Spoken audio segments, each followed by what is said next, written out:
Hello everyone, welcome to another Rick's Picks and Happy New Year's. Today I'm going to be doing my review of the Masters of the Universe origin figure, Thunder Punch He-Man.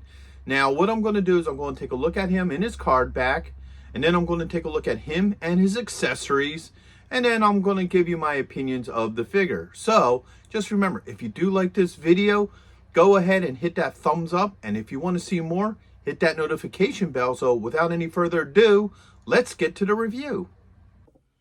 All right, so here he is in packaging. As you notice, they did change the packaging for the Snakeman line. So you have your Masters of the Universe logo here, his name, all sorts of, explosions to get you looking at it, like retro play, pow, He-Man delivers a thunder punch. And now the difference between these card backs and the normal ones, instead of just the standard blue sky, you got the snake scale, and then you have the serpent logo, which is really cool looking. And then you have the clamshell that has the figure in it, and then you can see his accessories. Now, I don't know how easy it is to see in this. Maybe if I bring it up, you can see that they actually did the clamshell in like a snake, skin pattern, which I think is kind of cool that they did it with this line. So then when you spin them around, you have the Rise of the Snakeman. You got, once again, the beautiful artwork that these figures always come with. You have the lineup of all the figures from this wave, his play actions, and then your legal underneath. So, now that we looked at the card back, let's take a look at him out of it. He also comes with a mini comic, just like all the other figures. And I love the artwork on this. That's beautiful, Heart of the Snake. Let's open it up. And you get this beautiful artwork. It's a nicely done comic book. Get all that inside of it. Then the back, you have the lineup of figures, part of this wave. So I figured I'd show you that as well. So here we have Thunder Punch He-Man. This is a really nice looking figure. They definitely caught the look of the original figure really well. So let's give him the rotation. Very vibrant colors. He really pops out at you. All right, now let's go through the points of articulation. So the head is on a ball joint. You have a shoulder joint, an elbow joint, and a wrist joint. And then, now his torso actually does a pop action. So when you spin it, it gives you that crack, simulating the Thunder Punch, which I'll get into that in a minute.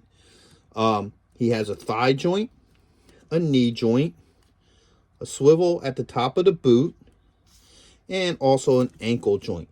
Now, this hand here is in a closed fist, and that's because, he's a Thunder Punch, so when he makes that punch, it's supposed to be like thunder, so you get that pop sound. Now, with the original figure, how they got that pop sound was they used caps. Now, I don't know how many of you people know what caps are, but what they were like little plastic rings that had, like, I guess it was like a gunpowder or something.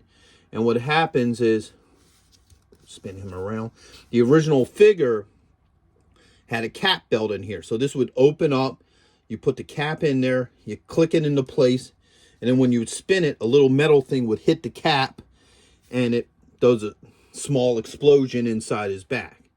Those were common toys at the time, and like, used to have like cap guns where you put that in there and you get that simulated gunfire. And with toys like him, you would put it in the back and you get that pop sound.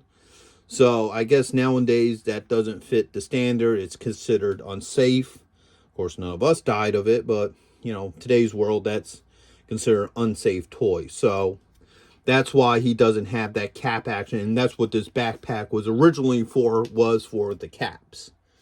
So let's spin him around and look at his accessories. So they gave him this flaming fist piece here.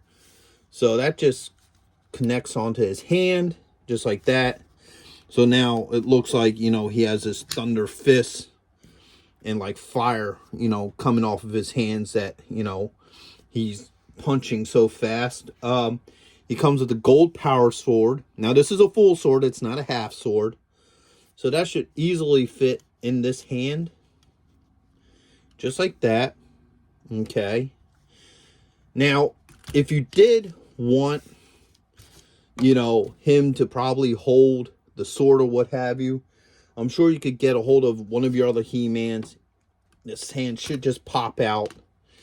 Yeah, so that pops out, and then you could probably put a hand from one of your other He-Men into there so he can also hold the sword in that hand. Matter of fact, I'm actually surprised that this figure did not come with an alternate hand for there. But that's an easy problem remedied. Like I said, you can just use a hand from any one of your other He-Man figures to, get an open hand. So if you want the sword in there, you could do that as well. And he also comes with a shield. All right. And that shield just pops in here really nice. Now, once again, talking about the original figure, this shield was used to hold your caps in. So what it was is a cap could sit right in here, and then it would sit inside the shield. So that was the whole purpose of the shield for the original figure, was to hold your caps in it. So when you use up all the caps in this backpack, you remove those, and then you take one from the shield and you just put it in there. So overall, I think he's a really cool figure. I really like how he looks. He definitely catches that old school Masters of the Universe feel. So overall, yeah, I would recommend this figure go with your collection.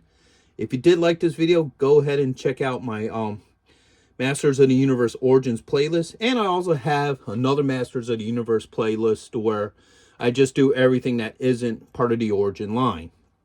So with that being said, also, if you did like this, hit that subscribe button.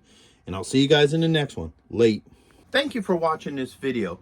If you did like this video, do me a favor, hit the like button, subscribe, share it with friends, hit the notification bell so you can see more content, and always leave a comment. I'm always happy to hear from you. And check out my Patreon page where I have things that you won't see, on this normal page. So once again, thank you for watching this video, and I hope to see you in the next one. Later.